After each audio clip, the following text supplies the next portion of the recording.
my name is HAPruitt, and I'm the author of Anelthalien. And in this video, I'm going to continue the story behind the second book in the Anelthalien series, Earth Quaking. Earth Quaking, the second book that comes after Anelthalien, is set to come out in June 2021. And so until then, I am telling the story behind what went into the creation of it as a book. The writing was simple. God gave it to me. I wrote it down, but the publishing is the hard part. So this is what this is about. If you haven't been watching these videos, do please go back. I'll try and put some links down in the description where you can start watching them from the beginning of the videos. So this video, in the last video, I mentioned about my cover of the second book. So just briefly, I'll tell you, the first cover, this cover of my first book, I designed it. I painted the necklace and I painted the font and my name. I painted it, but it was on a different background because of the nature of ink wash. Won't get into that. It was on a different background, and so Elm Hill put it graphically on this green background, which I asked them to do. So they did like the work for me. And I designed this and I told them this is how I want it, and they put it all together. So I designed my cover, but I didn't do the technical part of this first cover. And so the second cover, I'm going to do a video explaining how I did the second cover. So I won't get into that right now, but I did paint my second cover. I did my second cover, and I got through the manual part of painting my cover, which I was scared of messing it up because like paint, you mess up and it's there. So I was kind of nervous about that, but I'm pretty confident in my skills in painting. And so I wasn't like extremely worried, but I was really, really worried about the technology part of it. Cause like I said, they did that for me. Elm Hill did that for me, and they did a beautiful job for me. And I didn't have the skills to do that. In college, I have a degree in art education, so I'm 3 people, so I did take a graphic design class, and they, they have it on a piece of paper, do this, do this, do this, and you do that, and you make your little poster for a rodeo, that's one of the things we did. Not anything difficult because, they just told you the steps. Do this, then do this, then do this.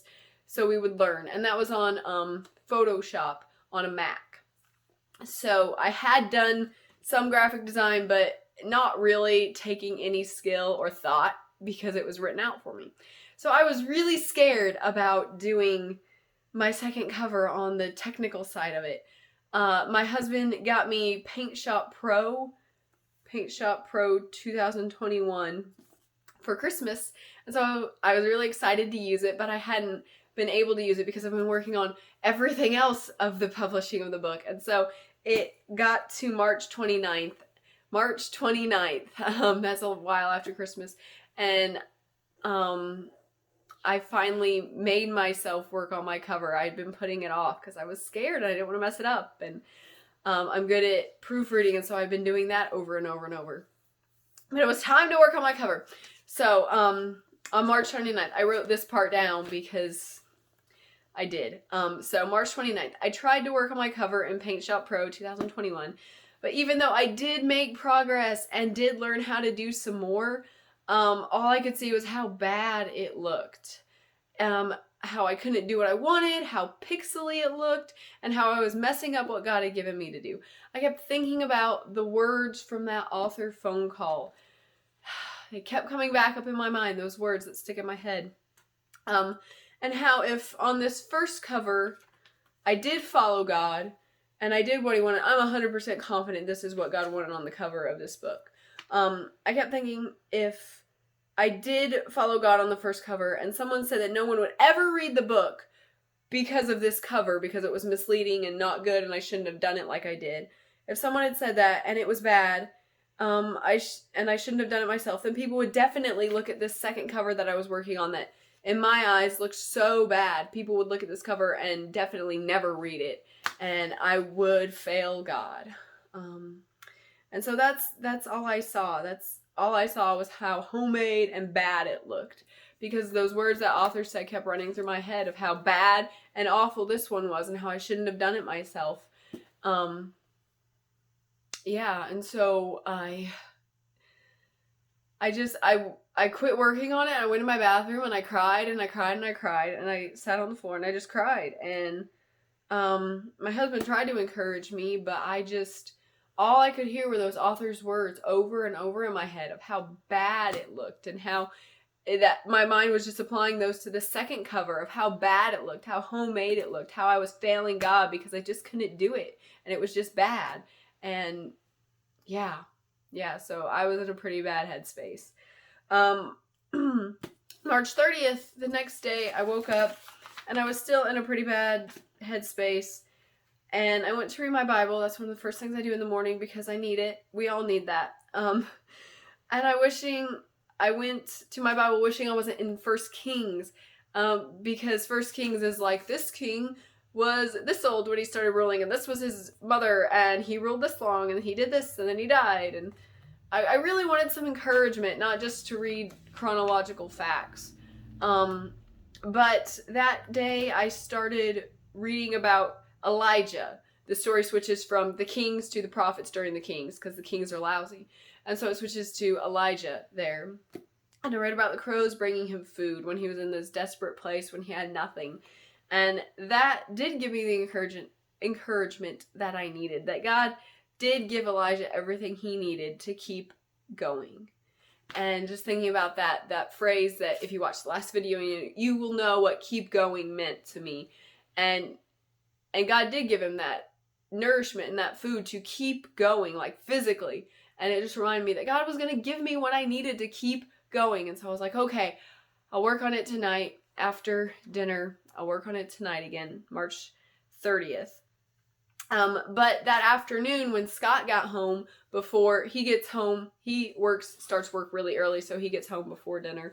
When he got home, he went to work on the computer, and I just, he does stuff. And I didn't bother to ask him what he was doing. And then, after a couple hours, I looked, and my book cover was open, and I was like, what are you doing? And he's like, do you like this color? And I look, and he had taken the background, I had painted it on a mat board because I do things like that.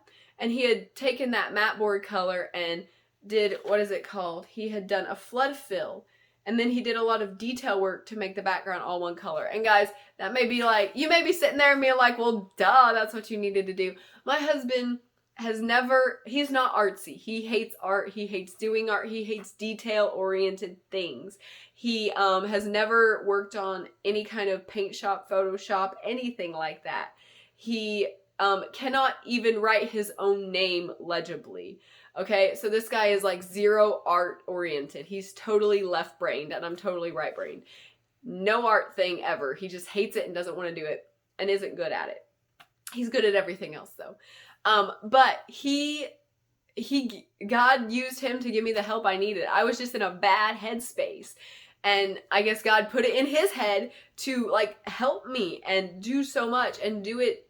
He did it to a point where I started working on it after dinner and I was enjoying it and it was fun. He just had to show me what to do because I was just in my own head. And so that day, March 30th, was incredibly helpful. So helpful. God did give me what I needed in an amazing way through my husband being artsy. That's weird, you guys. That's weird. And that really got me going in a good place. And from there on, it just came naturally what I needed to do with the cover. And so I will show you the cover at the very end of this video, so stay tuned. And you can always go to my website. I don't think I've updated it quite yet when I'm making this video, but hopefully I will have a chance before this video releases on YouTube. So I will put a link down in the description to my website so you can see the cover of Anelthalien and be happy about it with me. So after that, I had fun with the cover, and God really did supply everything I needed. And that was March 30th. And March 31st, I think I worked on it again. And I remember very vividly April 1st working on it again. And I will say for next time, what happened on April 1st,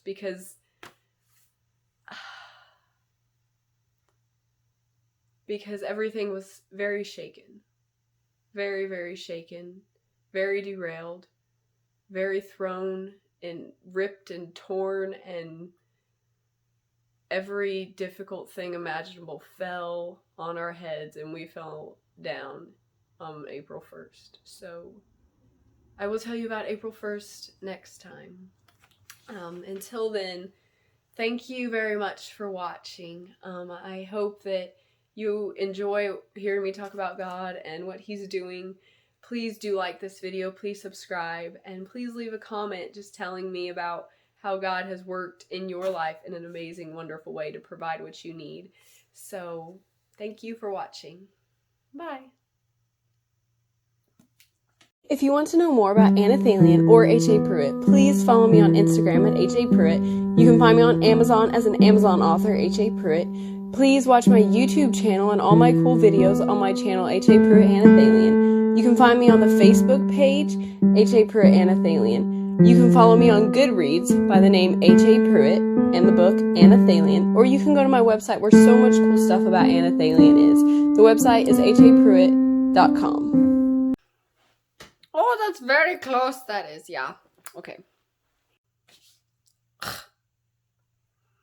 Just get that on camera. Yeah, just do that.